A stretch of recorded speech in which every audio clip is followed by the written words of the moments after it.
यांच्या पदग्रहण सोहळ्यानिमित्त उपस्थित व्यासपीठावरील सर्व मान्यवर आणि माझ्या समोर उपस्थित सर्व ज्येष्ठ श्रेष्ठ वैजापूर शहरातील सर्व बंधू आणि भगिनी, सर्वप्रथम मी आपण सर्वांसमोर नतमस्तक होते, कारण की केवळ आपण सर्वांच्या सहकार्यामुळेच आजचा हा दिवस आम्हा सर्वांच्या आयुष्यात उजाडलेला आहे। असं म्हणतात की क्षेत्र कोणतेही असो, प्रामाणिक कष्टाशिवाय पर्याय नाही, आणि जर कष्ट प्रामाणिक असले तर शर्यतीत जिंकण्याशिवाय पर्याय नाही।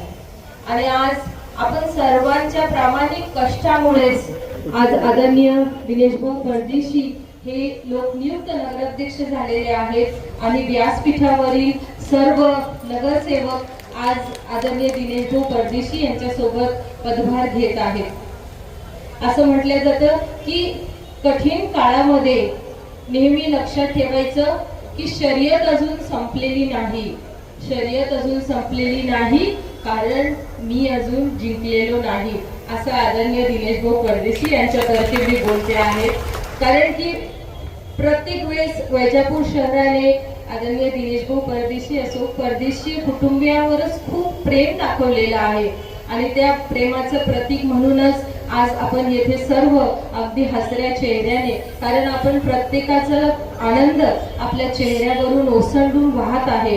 आणि मला हे स्पष्टपणे लक्षात आलेलं आहे की समुद्रातल्या वादळापेक्षा मनातलं वादळ अधिक भयानक असतं आणि ते वादळ आपण सर्वांच्या चेहऱ्यावर स्पष्टपणे दिसून येत आहे, कारण की हा वादळाचाच परिणाम आहे की आज येथे आदरणीय दिनेशभाऊ परदेशी हे एवढ्या मताधिक्याने 6248, मला हा आकडा म्हणताना खूप मनापासून आनंद होतो, म्हणून मी सारखा तो आकडा रिपीट करते। आणि एवढ्या मताधिक्याने, आणि हे केवळ आपण सर्वांच्या प्रेमापोटी शक्य झालेलं आहे। सावंत भैया म्हणाले की एका पत्नीने पतीसाठी किती कष्ट घ्यावे, पण खऱ्या अर्थाने मी सांगू का भैया, आज माझं सगळं शीन भागच निघून गेलेला आहे, कारण की आजचा हा दिवस आणि 31 तारखेच्या निकालाचा दिवस हे माझ्या आयुष्यात सोनेरी अक्षरात लिहिणारे हे दिवस आहे, जे मी कधीच विसरू शकत नाही।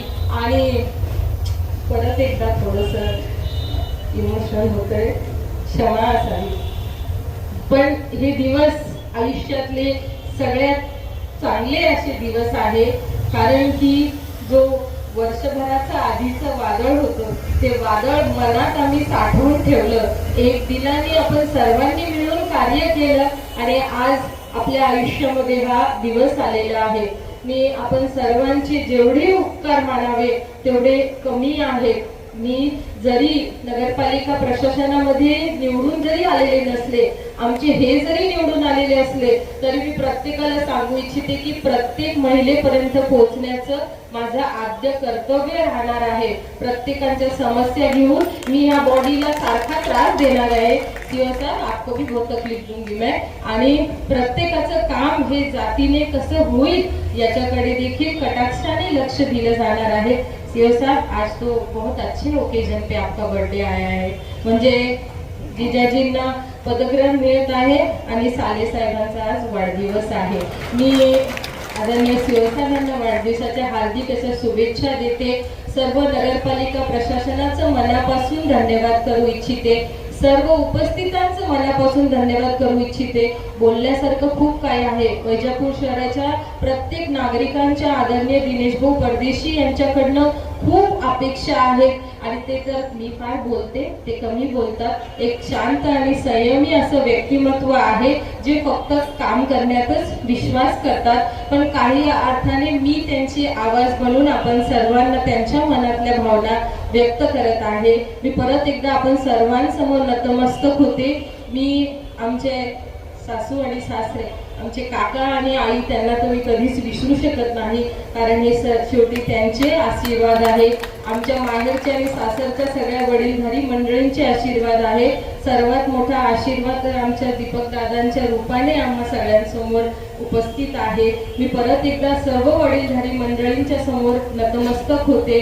आपण दिलेल्या प्रेमाबद्दल आपण सर्वांचे मनापासून धन्यवाद करते. भाऊ आता मला रागवतील की शिल्पा माईक सोड, बस झालं म्हणून, पण आज माझ्या भावना मला व्यक्त करायच्या होत्या आणि त्या अनुषंगाने मी आज आपण सर्वांसमोर उपस्थित आहे.